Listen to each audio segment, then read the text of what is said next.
നമസ്കാരം. മീഡിയ കമ്പാനിയുടെ വളരെ പ്രാധാന്യമറിയിക്കുന്ന ഡെയിലി അപ്ഡേറ്റിലേക്ക് സ്വാഗതം. എല്ലാവരും അറിഞ്ഞിരിക്കേണ്ട പ്രധാനപ്പെട്ട കുറച്ച് അറിയിപ്പുകളാണ് വീഡിയോ വഴി ഷെയർ ചെയ്യുന്നത്. ഏറ്റവും ആദ്യത്തെ പ്രധാന അറിയിപ്പ്, ക്ഷേമ പെൻഷൻ രണ്ടാം ഘട്ട വിതരണത്തിന് തുടക്കമായിരിക്കുകയാണ്. രണ്ടാം ഘട്ട വിതരണം എന്ന് പറയുമ്പോൾ നമ്മളുടെ ബാങ്ക് അക്കൗണ്ടിലേക്ക് 26-ാം തീയതി മുതലാണ് തുക വിതരണം ആരംഭിച്ചത്.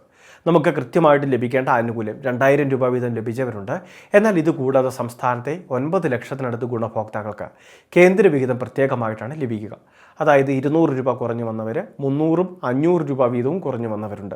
അപ്പോൾ അങ്ങനെയുള്ളവരെയാണ് ഈ നിയമം ബാധിക്കുന്നത്. കാരണം ബാക്കി തുക നൽകേണ്ടത്, അതായത് നമ്മൾ ഈ പറഞ്ഞ 500-ഉം 200-ഉം ഒക്കെ ലഭിക്കേണ്ടത് കേന്ദ്ര സർക്കാർ നൽകേണ്ട വിഹിതമാണ്. അപ്പോൾ ആ തുക നമുക്ക് ആധാറുമായിട്ട് സീഡ് ചെയ്തിട്ടുള്ള ബാങ്ക് അക്കൗണ്ടിലേക്ക് കേന്ദ്ര സർക്കാർ നൽകുകയാണ് ചെയ്യുക. പെൻഷൻ ഗുണഭോക്താക്കളുടെ ഡീറ്റെയിൽസ് കേന്ദ്ര സർക്കാരിൻ്റെ പക്കലുണ്ടാകും.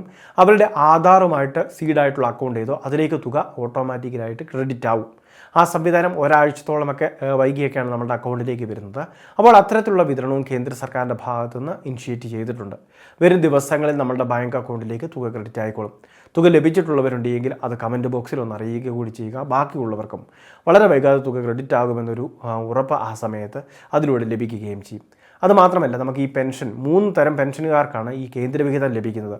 ഇന്ദിരാഗാന്ധി ദേശീയ വാർദ്ധക്യകാല പെൻഷൻ, ഇന്ദിരാഗാന്ധി ദേശീയ വിധവാ പെൻഷൻ, ഇന്ദിരാഗാന്ധി ദേശീയ ഭിന്നശേഷി പെൻഷൻ. ഈ 3 സ്കീമുകളിലാണ് ഈ ആനുകൂല്യം ലഭിക്കുന്നത്.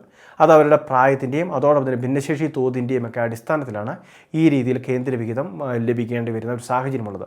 നിലവിൽ മുൻപ് ഇത് സംസ്ഥാന സർക്കാർ ഒരുമിച്ച് വിതരണം ചെയ്യുകയായിരുന്നു. എന്നാൽ പിന്നീട് കേന്ദ്ര സർക്കാർ ഇത് പ്രത്യേകമായിട്ട് നൽകിക്കൊള്ളാം എന്നൊരു ധാരണ വന്നതിൻ്റെ അടിസ്ഥാനത്തിലാണ് ഈ ഒരു രീതിയിൽ ഇപ്പോൾ ആനുകൂല്യം ലഭിച്ചുകൊണ്ടിരിക്കുന്നത്. പക്ഷേ ഇങ്ങനെ വരുമ്പോൾ നമ്മളുടെ സംസ്ഥാനത്തെ ഗുണഭോക്താക്കൾക്ക് ഒരാഴ്ചത്തോളം അല്ലെങ്കിൽ 2 ആഴ്ചത്തോളമൊക്കെ കാത്തിരിക്കേണ്ടതായിട്ട് വരുന്നുണ്ട്. ഇനി ചിലരുടെ ആധാർ ബാങ്ക് അക്കൗണ്ട് സീഡ് അല്ലാത്തത് മൂലം തുക ക്രെഡിറ്റ് ആവാതെ വരുന്ന സാഹചര്യവുമുണ്ട്. രണ്ടാമത്തെ മറ്റൊരു പ്രധാനപ്പെട്ട അറിയിപ്പ്, സംസ്ഥാനത്തെ പ്രതിദിന പനിക്കാരുടെ എണ്ണം വളരെയധികമായിട്ട് ഇപ്പോൾ വർദ്ധിക്കുകയാണ്. ഈ സമയത്ത് ആരോഗ്യ വകുപ്പിൻ്റെ ഭാഗത്ത് നിന്ന് അതീവ ജാഗ്രതാ നിർദ്ദേശമാണ് വന്നുയർന്നിട്ടുള്ളത്. പ്രത്യേകിച്ച് മറ്റ് വിവിധ, അതായത് പകർച്ചപ്പനി ഉൾപ്പെടെയുള്ള കാര്യങ്ങൾ വർദ്ധിക്കുന്നതായിട്ട് റിപ്പോർട്ട് വരുന്നു. ഈ സമയത്ത് പ്രത്യേകിച്ച് സ്കൂൾ തുറക്കൽ ഒരു സമയം കൂടിയാണ്. അതുകൊണ്ട് തന്നെ സുരക്ഷിതമായിട്ട് വിദ്യാർത്ഥികളെ കൂടി കരുതുന്ന കാര്യം ഈ സമയത്ത് നമ്മൾ ശ്രദ്ധിക്കേണ്ടതാണ്. പകർച്ചപ്പനി ബാധിതരുടെ അടുത്തേക്കുള്ള പോകാതിരിക്കുക, അത്തരത്തിലുള്ള സമ്പർക്കം ഒഴിവാക്കുക. അതോടൊപ്പം തന്നെ വ്യക്തി ശുചിത്വവും പരിസര ശുചിത്വവും കൂടി കൃത്യമായിട്ട് പാലിക്കേണ്ടതുമാണ്. പ്രത്യേകിച്ച് വേനൽ മഴ സാഹചര്യങ്ങൾ ഉള്ളതുകൊണ്ട് തന്നെ വെള്ളം കെട്ടിക്കിടക്കുകയും കൊതുകുകൾ പെരുകുകയും ചെയ്യുന്നതും കൂടി സ്വാഭാവികമാണ്. അപ്പോൾ ഇത്തരത്തിലുള്ള ഡെങ്കി കൊതുകുകൾ പനി ബാധിക്കുന്നതിന് കാരണമായേക്കാം. അപ്പോൾ ഈ കാര്യങ്ങൾ തീർച്ചയായിട്ടും ശ്രദ്ധിക്കുക. വ്യക്തി ശുചിത്വവും പരിസര ശുചിത്വവും എല്ലാം കൃത്യമായിട്ട് പാലിക്കുക. മൂന്നാമത്തെ മറ്റൊരു പ്രധാനപ്പെട്ട അറിയിപ്പ്, നമ്മളുടെ സംസ്ഥാനത്തെ +2 റിസൾട്ട് പ്രസിദ്ധീകരിച്ചിരുന്നു. ഇപ്പോൾ റീവാല്യുവേഷന് പുനർമൂല്യനിർണ്ണയത്തിനൊക്കെ അപേക്ഷിക്കാനുള്ള സമയമാണ്. വിദ്യാർത്ഥികൾ ഇക്കാര്യങ്ങൾ പ്രത്യേകം ശ്രദ്ധിക്കുക.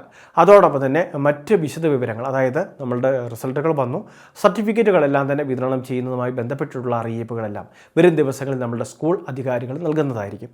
അത്തരം അറിയിപ്പ് ലഭിച്ചു കഴിയുമ്പോൾ എല്ലാ സർട്ടിഫിക്കറ്റുകളും, നിലവിൽ +1, +2 സർട്ടിഫിക്കറ്റുകൾ, അതോടൊപ്പം തന്നെ മൈഗ്രേഷൻ സർട്ടിഫിക്കറ്റ് പോലുള്ള കാര്യങ്ങൾ, കോണ്ടക്ട് സർട്ടിഫിക്കറ്റ് ഉൾപ്പെടെയുള്ള കാര്യങ്ങൾ, ഇങ്ങനെയുള്ള എല്ലാ ഡോക്യുമെൻറ്റുകളും, അതോടൊപ്പം തന്നെ നമ്മൾ അഡ്മിഷൻ സമയത്ത് സ്കൂളിൽ ഏൽപ്പിച്ചിട്ടുള്ള നമ്മളുടെ പഴയ SSLC ബുക്ക്, അതോടൊപ്പം തന്നെ നമ്മളുടെ ബർത്ത് സർട്ടിഫിക്കറ്റ് ഉണ്ടെങ്കിൽ അത്തരം കാര്യങ്ങൾ, ഇതെല്ലാം തന്നെ വാങ്ങുന്ന കാര്യവും പ്രത്യേകം ശ്രദ്ധിക്കേണ്ടതാണ്. വളരെ പ്രധാനപ്പെട്ട കുറച്ച് ഇൻഫർമേഷനാണ് ഷെയർ ചെയ്തത്. ഇതുപോലുള്ള വിവിധ അറിയിപ്പുകൾ തുടർന്നും ലഭിക്കാൻ ചാനൽ സബ്സ്ക്രൈബ് ചെയ്യുക, ഫോളോ ചെയ്യുക.